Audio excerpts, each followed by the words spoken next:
So hello, everybody. Welcome to Ask Drew Live. We've Hello. just been discussing the merits of our different backgrounds. Drew has spent quite a lot of time architecting his fairy lights to look. Yeah, I do have lovely fairy lights. I have to. I say that, but I actually really love my fairy lights. They're a very important thing for me nesting in winter, which I've discovered is a really important thing for my mental well-being. That's at least how I'm justifying to myself the purchase of very expensive fairy lights. Whereas, as you can see, I've put in no effort. And in fact, I wanted to switch to this view earlier, but Drew said it was all too messy. Yeah, a bit more close in. Anyway. Hello, good evening, everyone. For those of you who don't know us, Laura and I are co-founders of Club Soda. We've been at this for 6 years, I think. I lose track of time. January. Yeah, time passes. So for those of you who haven't met us, in Club Soda, I look after all of Club Soda's courses. So if you sign up to our free course, How to Change Your Drinking, or any of our longer paid courses, either How to Stop Drinking or How to Drink Mindfully 2.0, which we launched just a couple of weeks ago, then you're likely to interact with me quite a lot. I run a weekly mindfulness meditation group for people on our courses, and I'm generally around answering questions about every aspect of changing your drinking, which is really why we're here this evening. And how about you, Laura? Tell us about you. I was just thinking, oh shit, how am I going to describe myself? I hate this because your job's very defined and clear. Yep. You are the guru, and I'm I don't know what I am anymore. So no, we are anymore now that we've been in this perpetual state of lockdown. So I'm one of the co-founders of Club Soda as well, and I guess we can blame me for the whole idea, which actually happens when we're having a really bad day at Club Soda. You see me across Facebook and also doing all of our media stuff and working with Drew on how we begin to progress Club Soda a little bit further. But welcome to the movement. And hello to those of you watching. Yeah, hello. So we're here I'm basically here to answer your questions about any aspect of changing your drinking. So we're live on YouTube and in the Facebook group and Club Soda Together and on the Facebook page. So wherever you are, if you've got any questions or comments, if you've got anything that's bothering you, feel free to post it. We'll weave it into our conversation. And genuinely everything, whether you are just starting to think about changing your drinking, unsure how to get going, maybe you're struggling to get started, maybe you're some way in and new and interesting things are emerging that you're just noticing for the first time, maybe you've hit a roadblock or a bump in the road of some kind, and everything's gone to pot and you need some help getting back on track. Whatever it is, or motivation to go for the long term, whatever it is, do share your questions, because between us, Laura and I, have a ton of experience on a personal level of having done this business of changing our drinking, and we also bring with us all of the experience of our community and research and everything else. So I want to put it out there. If there's a question that you've got about changing your drinking, I reckon we're going to have an answer to it. Oh, cool. That's very bold. Pretty bold. Move there. I thought I'd start with the fact that it's a day that in most countries in the world, not all of them, but in a large number of countries in the world, is all about love today. And I was sat eating breakfast this morning watching lots of people coming from the tube station with bunches of flowers. It's amazing. Oh, that's great. There's lots of people coming in to see people. But this is a message I got from a friend, which I think is probably is something that we've been doing a lot on in January and into February, which is around friendships, because as you change your drinking, friendships change. You may find that some friendships don't serve you anymore, or you may find that you build new friendships here in the community, which we've been seeing firsthand. I thought this was a really good message to have from a friend. I'm not sure whether she's trying to tell me that I need to contact her more often. I think she's in another country, maybe. Yeah, it doesn't strike me she's that kind of person to communicate by postcard in a slightly passive-aggressive way. I think that's encouraging and nice, rather than a subtle dig. And she's absolutely right. We often, when you change your drinking, you can often feel very self-conscious about the fact that you're shifting and changing. You may feel a little bit boring at the beginning because you don't have that usual crutch. I can tell you that that does get better with time and with practice. But the other thing that people fear about is that they may lose friends or not be able to make friends. But actually, this is the truth, that you make friends by being a friend, by being absolutely, by talking to people, by offering advice and support and help, by driving friends to see houses, all of those sorts of things that you could possibly do. It's a very specific example, but it's those a specific example. support each other, making calls during lockdown, just things that you would want friends to do back the other way, really, and doing that. And I often think that sometimes we get caught in a cycle of going, well, so and so hasn't contacted me recently, and so I'm not going to contact them. And actually, the truth is that life's probably got in the way. And if there's somebody you haven't spoken to for a while or connected to, then send them a message on Facebook, give them a bell. I think it's one of the most powerful things that we can do. Yeah, and absolutely. Love isn't all about romantic, intimate love. It can be about friendships too. And so today is about friendships. Indeed, it is. I think that's a really good point, Laura, that actually I know for myself, as my drinking behaviour has changed, that has put some of my friendships under real stress. People that I used to hang out with 15 years ago, 10 years ago, we were really close. But if I look back, a lot of the way in which we spent time together was hanging out in clubs, going to pubs, weekend barbecues. There was a lot of drinking going on, and as I found myself drinking less, and now drink so occasionally it's hardly worth mentioning, that has put my friendships under stress, and I think that's something that people can be a bit nervous of when you are just embarking on this journey of change, because these people are important to you, and all of these people that I have some difficult friendships now with, and we're working to make that better. These are people I really care about, and we've been through a lot together. And of course, the truth is that people do change and that we evolve, and that some friendships don't last forever. We do drift apart. I think one of the we're live on Facebook, right? But I think one of the downsides of Facebook is that it's made it harder to forget people. If we're going to not be friends with somebody anymore, we have to make a conscious choice to edit that friendship and press a button, rather than just that natural drifting apart. Do you remember that natural drifting apart that used to happen, and then you'd run into somebody 5 years later and you go, I can't believe we haven't caught up, and you've got lots to talk about. Actually, you've seen pictures of all their children's first days of schools and everything. Exactly. But we're much more permanent in each other's lives than we ever used to be, and the nature of those friendships, particularly if we've got friendships which have centered on drinking in the past, they can keep us stuck. And I guess if you are in that position, if you are somebody where you are on the verge of change and you're just thinking, this is really going to disrupt my friendship circle, I would just really encourage you to go with it, because as much as there are some friendships which I've got which are strained now, most people, the overwhelming majority, are either supportive or, frankly, utterly uninterested in the fact of changing my drinking and just like hanging out anyway. So I would just really encourage you, whatever the nature of your friendships, don't let your history or your friendships with others be a barrier to change. It doesn't need to be. You can make a life which works for you, and your friends will want to support you and will want you to be well. That's all well and good, Drew, but what about those romantic relationships where we've built where alcohol has been a really important part of how you got together? It's part of your romantic story. I mean, no, I'm not going to divulge how my brother met his wife, but it wasn't a very sober occasion. And also, and if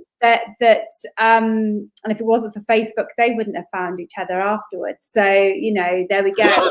Certainly, it's not my relationships. You're letting out just enough detail to make this really juicy and interesting. By the way, but having said you weren't going to tell the story, but I'll have to get him on to tell that story. But also, we would have had some, when you move in with someone, you build some traditions at home around, having a drink with dinner, all of that sort of stuff, drink in front of TV, and also particularly during the pandemic, we've been at home with those people, and Mm. you know, and not had many other people in our lives. And I suspect for a lot of people, changing the drinking is a very threatening element to their Yeah. relationship. How do people Yeah. begin to deal with that?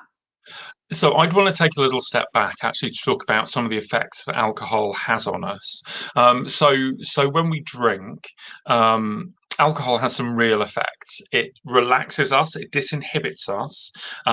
We sometimes, depending on how sensitive you are to alcohol, your face might flush. You certainly are more likely to be more chatty. You're likely to be more open. You might feel a sense of burst of excitement. The thing to notice about all of those things, I feel relaxed, I feel happy, my face is a bit flushed, I'm excited, is that all of those things feel an awful lot like love. There's something about drinking in a relationship which is a really bonding experience. It amplifies, when things are going well, it amplifies all of the feelings that we're already bringing to our relationship. And when you consider that on top of that, having a glass of wine is something we do when we go out for a meal. We might meet for drinks in a pub. A lot of our dating activity centers around drinking as well. We weave alcohol into the body of our relationships right from the start. And for many people, that's unproblematic. Whether you are choosing a bottle of wine to have with Sunday lunch, or you're planning a trip to vineyard country, enjoying something together can be a very healthy and positive part of a relationship. And for many couples, we have a shared interest in wine. It's something that we got a lot out of. Now, of course, the challenge is where that shared interest, where that shared passion becomes a shared problem. And one of the things that we hear a lot in our community is particularly from women who are at the beginning of changing their relationship with drinking, who found themselves drinking more than they want to, often wine drinkers, to be frank, who struggle about how then to navigate this change. If I'm going to cut down my drinking, if I'm going to stop, if I'm going to take a break, and my partner's going to carry on drinking, what on earth am I going to do about it? And I guess there are a few things which are worth knowing. That just because you're not drinking together, it doesn't mean that you can't spend time together. There are other ways in which you can connect which don't center on drinking. Just to de-escalate this completely, imagine for a moment that you and your partner really love historical reenactments. You're mad keen on Civil War reenactments. You get dressed up every weekend, and then one weekend you go, I can't do this anymore. I cannot strap that corset on. It is just not going to work. I need a weekend off. Right now, if this is something that's been woven into your relationship, you suddenly signaling to your partner, this thing that we've done together, I don't want to do it anymore. The way in which you approach that could be really destabilizing. If your partner's taken for granted that this thing is unproblematic, that it's a thing that you both enjoy, suddenly it can feel like you're rocking the boat by saying, I don't want to play anymore. And so it's, even at the moment that you are putting yourself first in terms of thinking about your drinking, it's really important to be able to offer some reassurance to your partner. That even if you don't drink together, it's not that you don't want to talk to them anymore. It's not that you don't want to hang out. It's not that you don't want to watch TV together. It's not that you don't want to have meals together. The only thing that's changing is that if they're having a glass of wine, you're going to have a glass of something else, and you can make it a non-issue. I think that is a thing that really helps. One of the other things which is worth knowing is that there's some research that was done last year, and it was looking at patterns of drinking in heterosexual relationships. So nobody's done this research on queer relationships yet of any kind. So this is just about relationships between straight men and straight women. But what they found is, looking across the research as a whole, is that couples tend to mirror each other in their drinking over time. So if one partner starts drinking more, then the other partner will tend to follow. But the opposite is true as well. Actually, if one partner drinks less, then the other partner, there may be some time lag, but the other partner is likely to drink less as well. And really most interesting in this research, it was done by a woman called Lydia Mayingo, and I just encourage you to find it and look it up. And I'm actually writing about it this week, so there'll be links on the Ask Drew this week if you want to read the research. But what she found is that it's women who have a bigger effect on men's drinking than men have on women's. So if you are, as we have lots in our community, a woman who is feeling like you're drinking more than you want to, worried about how you're going to change if your partner isn't going to change, you need to really know that you can set the pace in this. As you change your drinking, you are likely on average to have an impact on your partner's drinking much more than it would be the other way around. So don't get stuck in thinking that you can't change because they're never going to change, because you can make the change work for you and you can use that to sustain yourself over time. It's quite interesting. Quite early on in Club Soda, we did a survey on how many people our members felt had changed their drinking in some way since they had changed their drinking. And it's on average, Club Soda members influence 3 other people to change their drinking habits, change their own, without doing anything, no prophesizing, just through good role modeling. And so it's a good way to frame it in your mind that you're not taking something away, but you're going to be adding something new. You're adding we learn from people closest to us. Groups like the Club Soda Together group, but you suddenly add something new into a relationship and an expertise that you can begin to share together. Yeah, absolutely. So I was just going to say, there's a member who came to a workshop that we did quite some time ago, and she managed to get her husband on board by setting it as a challenge for them both to find something she could drink during that wine moment that they used to enjoy together. So he then invested in helping her find something that allowed them to continue to do the same thing together. And it became a really joyous thing they did together, which was to sample new alcohol-free wines and find other drinks for her to have. And he never stopped his drinking, but together they discovered something new. Yeah, I think that's a very good point, that if you are thinking about changing your drinking, it's really important to remember that this is a change which is about you. It's about how you feel and it's about what you want. Now, it may be that your partner is going to come on this journey with you, but it may be that your partner's drinking isn't particularly problematic.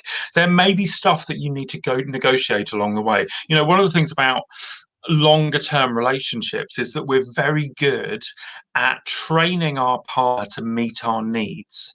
Somebody told me the story a little while ago about having a really stressful week. Their partner still drinks. Their partner knew they were having a stressful week. Their partner also knew that they're taking some time off drinking, but they came home with a bottle of wine. And they were like, I can't believe they came home with a bottle of wine. They know that I'm not drinking. And I'm like, yes, but they also know from past history that this is the thing that you need when you're having a stressful time. You've trained them to do this. You can't expect that just because you've changed that suddenly your partner's going to get it overnight and suddenly be utterly different. It will take some time, and there will be teething errors, and there will be mistakes, and they will appear with a bottle of wine that you don't want. And there might be an alcohol related gift at Christmas or whatever it is. It takes time for people to adjust. So at the same time that you are caring for yourself and being patient and being kind to yourself as you change, remember to extend that kindness to your partner as well. And be clear about what you want. This is the other thing as well, I think, which happens in long-term relationships, is that we forget that our partner can't read our mind.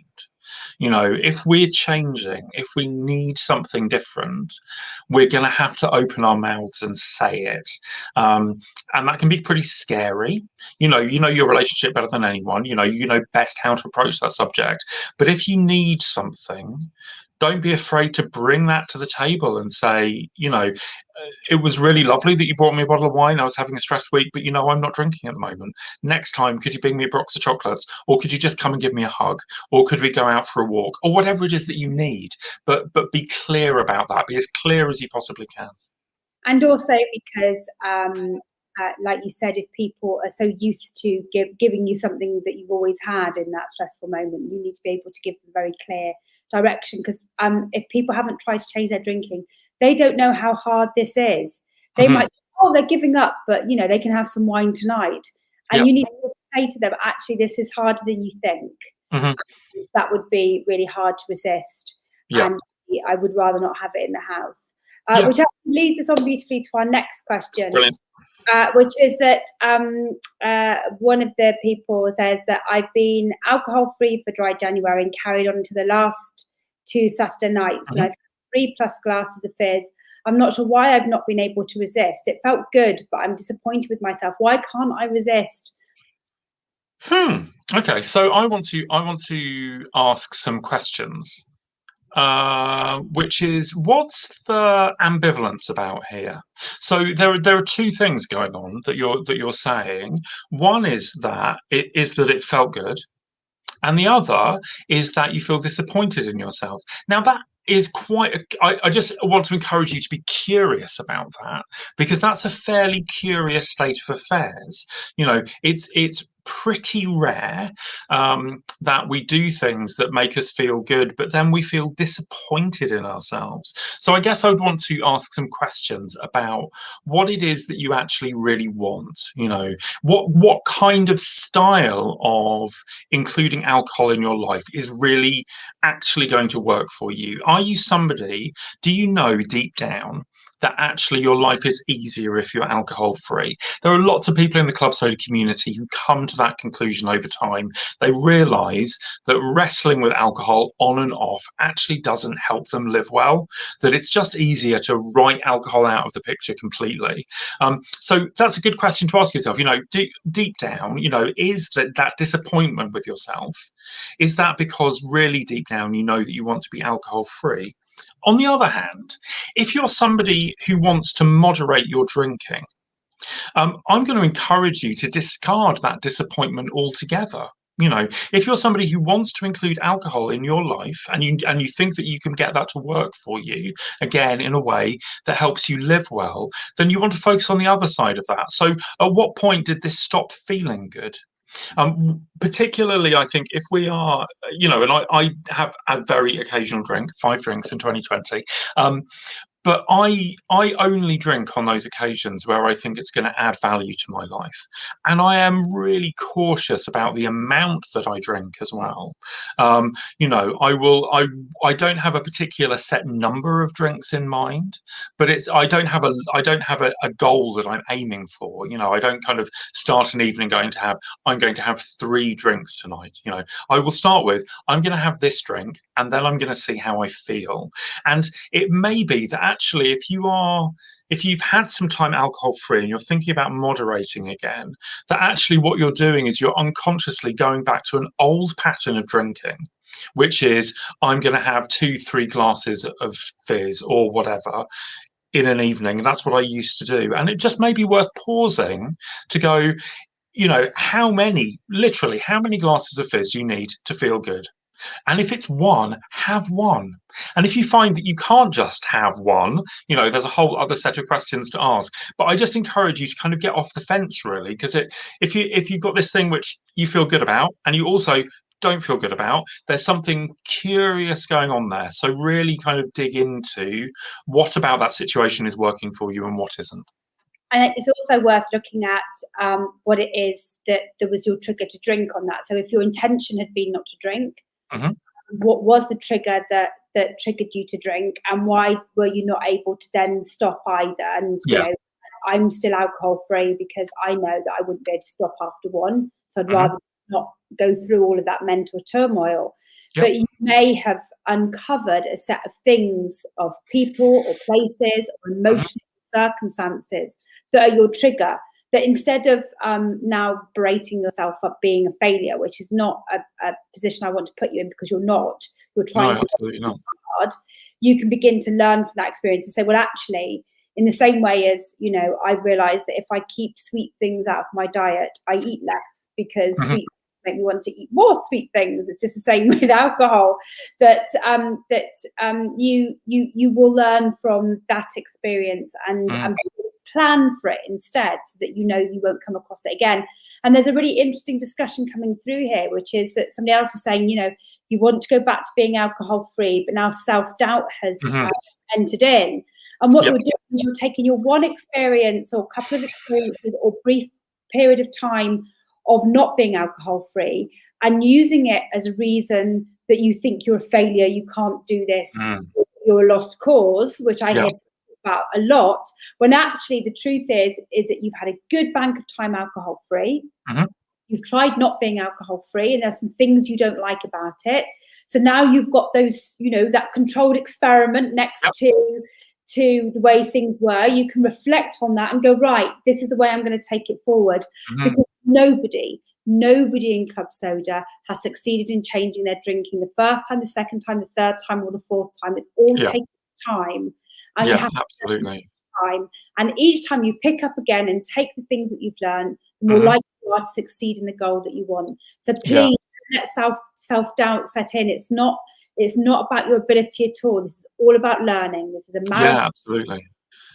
Yeah, absolutely. There was a really interesting, for anyone who subscribes to our podcast, and if you don't, I really encourage you to do it because it's fab and we have such interesting people on it. There was a really interesting podcast episode, a conversation that you and I, Laura, had a little while ago with Shuru Azadi, who's a positive psychologist, and she's a specialist in helping people change their behavior.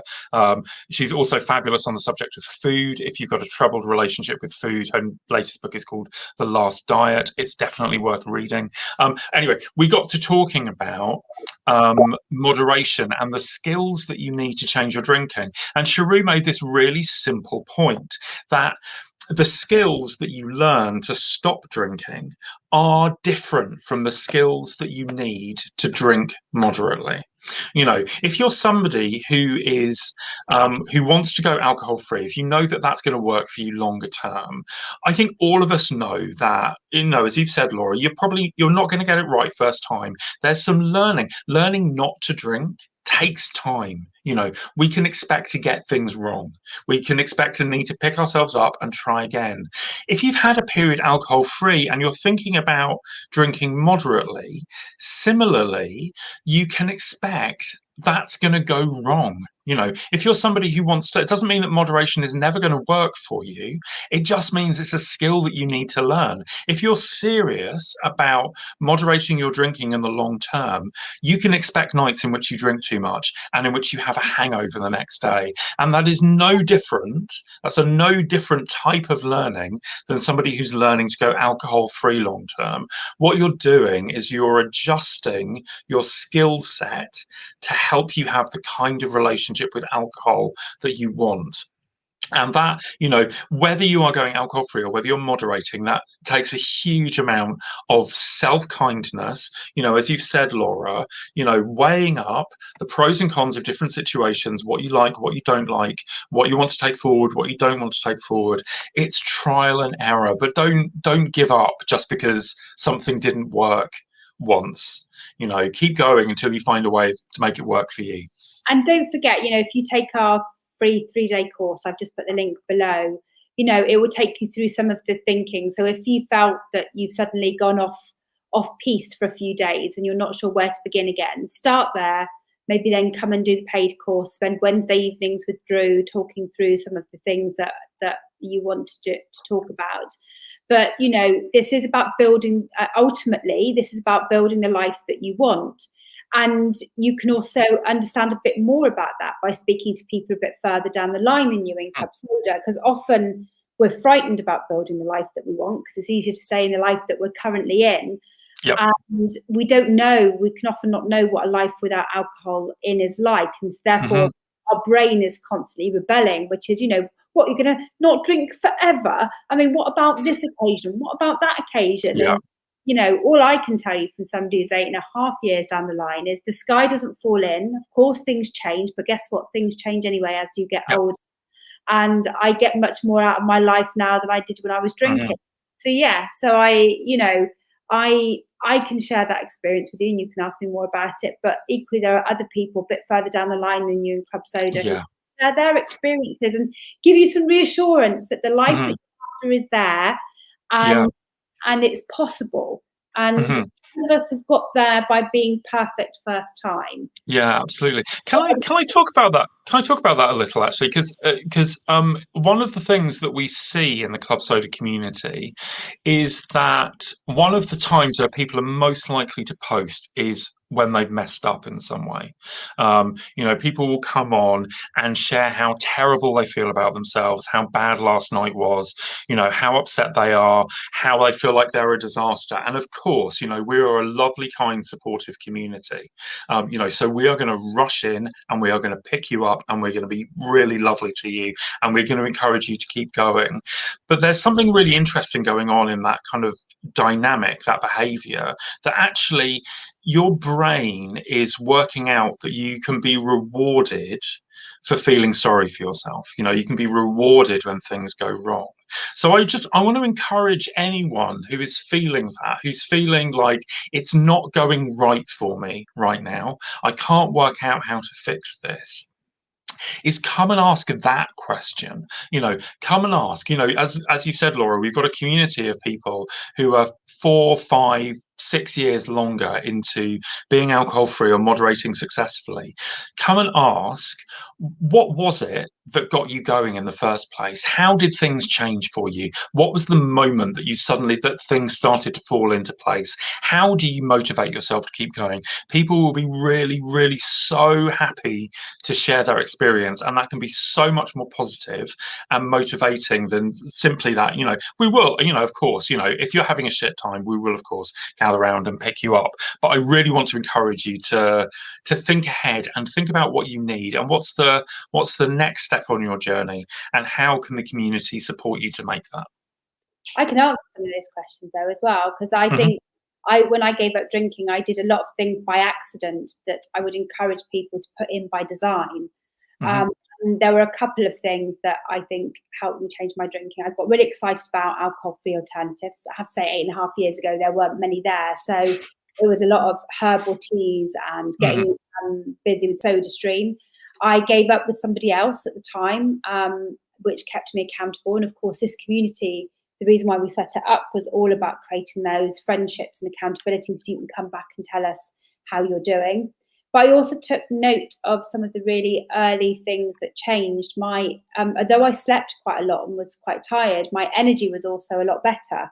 So I know they sound contradictory, but I got slightly addicted to feeling better. Mm-hmm.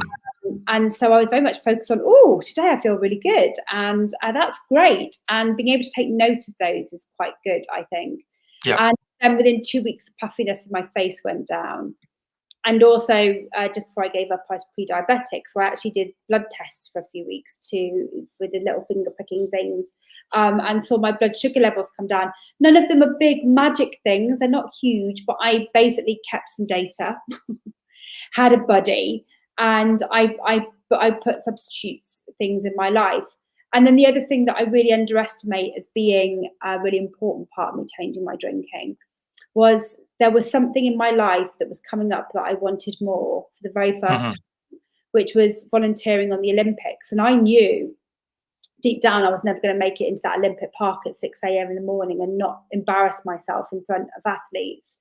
And so clearly, and without even writing it down, I had a life that I wanted to lead. It might have been only for a few months and very short term, but it was clearly there in my mind. And so, you can begin to build all of those things. And from that, you'll see it's not just one thing, it's many things that you can put in place. Mm-hmm.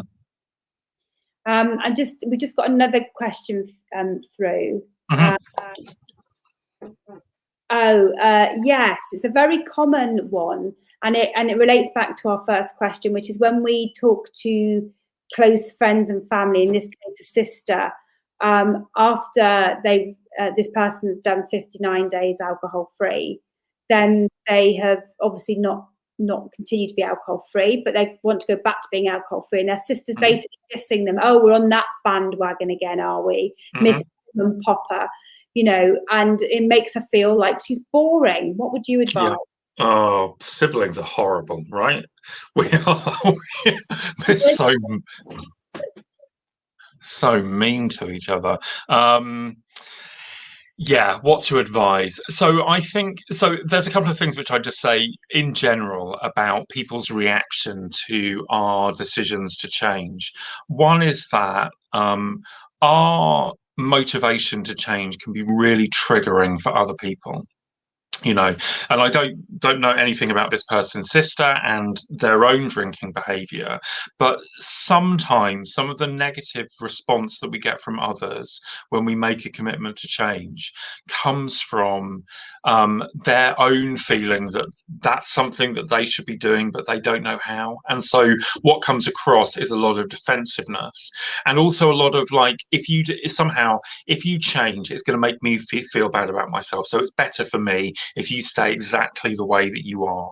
And so sometimes when people are being very defensive about changes that we're going through, they can seek to undermine us, they can seek to be cruel and mean. And to be honest, what this person said is just mean, and it may be, I don't know, obviously I don't know anything about them and their behavior and their drinking. It may not be this at all, but it may be some root in defensiveness here. The other thing which I'd say though, as well, is that also might be rooted in actually a deep concern for you, particularly if you're the kind of person who's been at the business of change for a long time. And we have people in the club soda community who have been trying to change their drinking for 5 years, having times where it's gone really well, other times where it's gone really badly.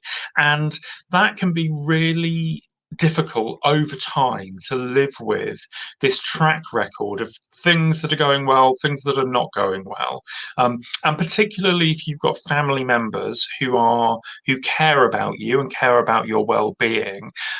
Actually, they can begin to lose faith that you're going to change. So that might be the other dynamic here, is that actually that that they're a bit tired of the journey that you're on, and yeah, are kind of, yeah, compassion fatigue, I guess, has really set in for them. They don't know whether this time is going to be different, but it might be. So I guess, yeah. So I think there's those kind of two dynamics to bear in mind. I think in all of this, what we come back to is make the change work for you. There are reasons, whatever you feel right now, whatever's going on right now, there was a moment in time where you decided something's got to change. Something was motivating you at that point, and that reason doesn't stop being real just because somebody else has a negative opinion of it. You're going to need some determination and some grit to hold on to your reasons for change and persist in the face of criticism. And that's why this community exists, to be frank, because we are a team of cheerleaders for you. We think that you're ace. We think that you're doing an amazing thing. We don't think that you're prim and proper. We think you're extraordinary. We know that there's a massively exciting life that you develop on the other side of this. So here, get the messages that you need from the people who are going to give them. You can't. I don't know about the context of your relationship and how important that it is to you, but we can't really edit people out of our lives. Particularly close family members. There are people who we care about, who are close to us, who can sometimes just be horrible and mean. And we need to, in the face of that, surround ourselves with people who care for us and are supportive and are encouraging. And it's exactly what this community is here for. It may also be that she doesn't realise quite what she said, because actually it's a very instinctive reaction to suggest that anyone who isn't drinking is boring. And I have to say that I was as bad as that when I was drinking towards other people as well. So I feel incredibly guilty about that myself. So it may be that she gives up mentioning it. That might be the only time. But you don't have to believe her just because she says you're going to be boring. You've got other examples in your life that show that that's not true. And it's up to you to show that she's going to be wrong when you manage to 5 social occasions into a Saturday and realise the weeks are far longer than they used to be. Playing in some nice sibling rivalry dynamic there, Laura. Yeah, why not? And then the other thing is you could also be clear with her about what it is that you would like. And you could say to her, look, I know I've tried this before, which is exactly why I know I need to try it again. And it would really help me if you didn't suggest I'm going to be boring, because that, I think, I'm trying to build a life that is actually full of things that I want to do, and alcohol can help me do that. So it'd be really helpful if you didn't do that. And if you've got a health goal, I'd really like to help you in return. Everyone's got a health goal somewhere, right? And so, show that it's another health issue. It's not about, anything else. And so maybe try and turn the tables a little bit and try and bring her on as a cheerleader. Sound advice.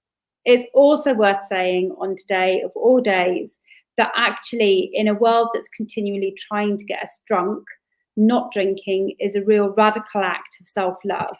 And so, you're doing this for you. You don't need anybody else's permission to do something that you think is going to make yourself better, make you, as they say, the best version of you. But it is actually a really radical act. And, if you could just see the amount of money that goes into promoting alcohol to you and the number of societal norms that you're trying to fight against. So see this as an act of real self-compassion, self-love, and developing the person that you want to be. Brilliant. Yeah, couldn't agree more. Yeah, I mean, yes, you're absolutely right. Yeah, there is something, going back to where we were at the beginning of this conversation, there is something really important about reciprocity. If it may be that you've touched a raw nerve for your sister, it may be that something's up for her, actually being able to having the confidence to reach out and go, what was that about? That seemed really mean. And I know that you're not really mean. So what's going on? And is there something that I can help with? And actually just approach it open-heartedly, with as much kindness as you can muster. I appreciate this as somebody who has siblings. Siblings can be really deeply irritating. I get that, but as open-heartedly as you can, see what it is that she needs as well. I think the question about being boring is a really interesting one, because actually, if we're honest, one of the reasons that sometimes we drink is that it's very good at filling time, and we worry that if we are alcohol-free, particularly if we're alcohol-free, that we're going to be faced with acres of time, with nothing to do, and we feel a bit dull as a result. And and that's particularly, I think that feeling is particularly heightened right now in lockdown.